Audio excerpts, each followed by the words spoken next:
Assalamualaikum warahmatullahi wabarakatuh. Rahayu Rahayu Sagung dumadi.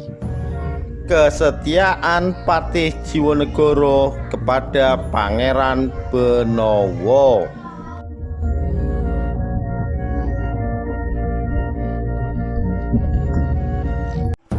Dikutip dari Karnoto Pemalang blogspot.com Desember 2015.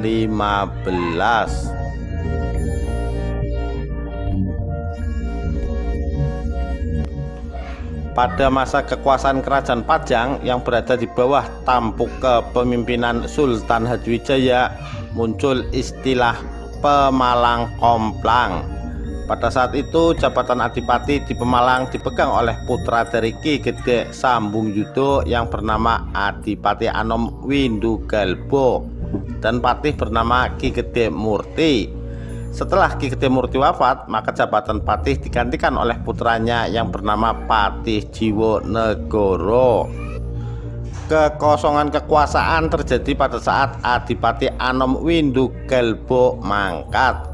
Kekosongan Kadipaten Pemalang pada abad ke-16, sementara jabatan Adipati dirangkap oleh Patih Jiwanegara. Sultan Hadiwijaya menerima laporan dari Kadipaten Pemalang bahwa Pemalang tidak ada penguasanya, atau istilah orang Pemalang adalah Pemalang Komplang. Oleh karena itu, Sultan Hadiwijaya segera memerintahkan putranya yang bernama Pangeran Benawa untuk menjabat di Kabupaten Pemalang. Keberadaan Kadipaten Pemalang dipandang Sultan Hadiwijaya merupakan daerah yang gawat. Pemalang konon ceritanya sebagai Kuto Pemalang atau penghalang semua orang yang akan berbuat jahat.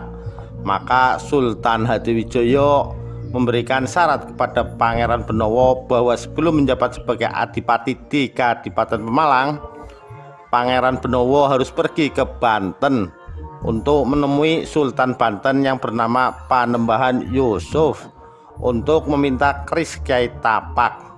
Keris tersebut dipercaya akan menimbulkan sifat kandel atau berani menghadapi segala situasi. Selain itu, Pangeran Benawa dibekali pusaka keris Kyai Setan Kober yang merupakan pusaka rampasan dari Jepang atau Arya Penangsang guna melegitimasi kekuasaannya di Kadipaten Pemalang. Pangeran Benawa dibekali serat ke Kancing menjabat di Kadipaten Pemalang dan surat ke Panembahan Yusuf agar meminjamkan keris yang dahulu dibawa Fathahilah dari Kerajaan Demak. Panembahan Yusuf adalah cucu dari Fathahilah yang pernah menjabat sebagai Panglima Perang Kerajaan Demak. Kedatangan Pangeran Benawa di Kadipaten Pemalang disambut dengan gembira. Layang ke Kancing dari Sultan Hadiwijaya langsung diumumkan oleh Patih Jiwanegara ke seluruh punggawa praja dan segenap lapisan masyarakat.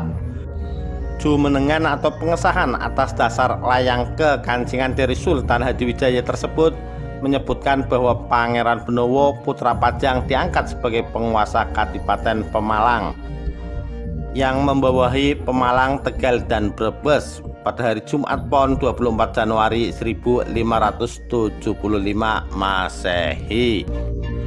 Jumenengan dilakukan pada bulan Syawal dengan maksud pada saat serah terima jabatan dari Patih Jiwanegara ke Pangeran Benawa sekaligus bisa diadakan silaturahmi atau halal bihalal antara penguasa kadipaten dan bawahannya. Hari itu bertepatan dengan musim hujan, pertanda wilayah Pemalang subur makmur, loh jinawi, gemah ripah, karto toto raharjo. Kisah Patih Jiwanegara atau yang dikenal sebagai Patih Sampun sangat melegenda di kalangan masyarakat Pemalang. Beliau merupakan putra asli Pemalang yang terkenal kesaktiannya.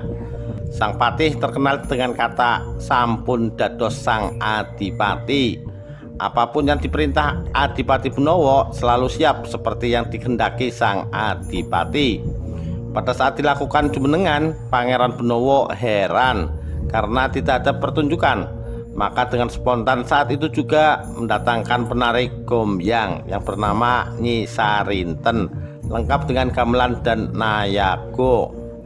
Kehebatan Pati Sampun juga dapat dijumpai sampai saat ini dengan dibangunnya jalan dan tak kurang dari 17 jembatan di Pemalang. Hubungan antara Pemalang dan Banten dalam kisah selanjutnya menjadi renggang.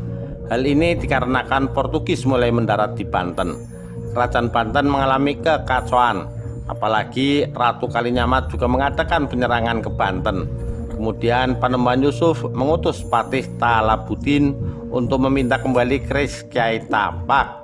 Berkat kesaktian Patih Sampun, Patih Talabudin yang telah membawa keris Kyai Tapak menjadi bingung di Kalimalang.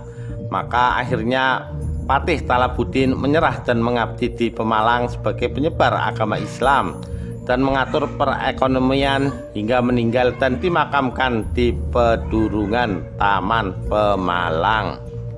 Pada tahun 1582 Masehi dikisahkan bahwa Sultan Hadiwijaya jatuh sakit ketika bermaksud menyerbu Mataram hingga akhirnya mangkat.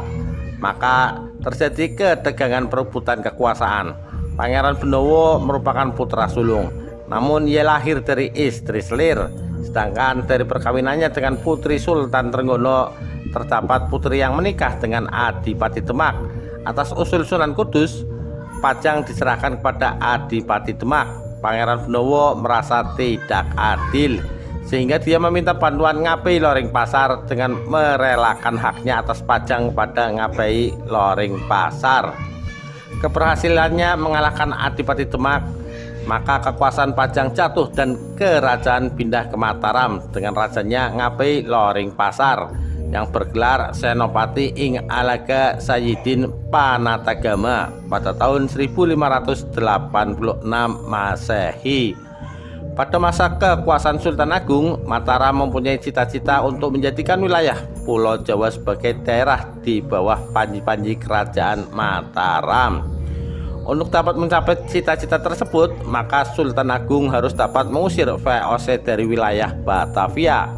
Maka pada tahun 1628 Masehi, ia mengirimkan pasukannya untuk menyerang Batavia.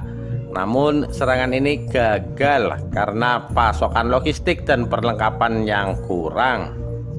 Serangan kedua kembali dilakukan pada tahun 1629 Masehi dengan mempersiapkan pasukan perangnya dan mendirikan lumbung-lumbung padi di sepanjang jalan yang dilalui oleh pasukan Mataram. Salah satu lumbung padi tersebut didirikan di daerah Tegal, dan peran Pemalang pada saat itu adalah sebagai terminal kecil pasokan logistik yang ada di Tegal. Namun sayangnya pendirian lumbung-lumbung padi tersebut diketahui oleh VOC dan berakhir dengan kekalahan karena lumbung-lumbung padi tersebut dibakar oleh pasukan VOC. Pemalang sudah tercakup pada masa Sandi Jangka Jayabaya, Jaladu Langmas, Jogja, Solo, Kedu, Pemalang, Banyumas. Ada yang menyebutnya bahwa kata jala bukan menyebutkan Jogja dan Solo, melainkan diartikan segitiga. Pemalang adalah salah satu dari daerah mancanegara. Ketiga daerah tersebut membentuk segitiga yang selalu penting dalam memegang percaturan perjalanan sejarah. Demikian kisah kesetiaan Patih Jiwonegoro kepada Pangeran Benowo. Sekian, terima kasih. Wassalamualaikum warahmatullahi wabarakatuh. Rahayu, Rahayu Sagung Dumadi.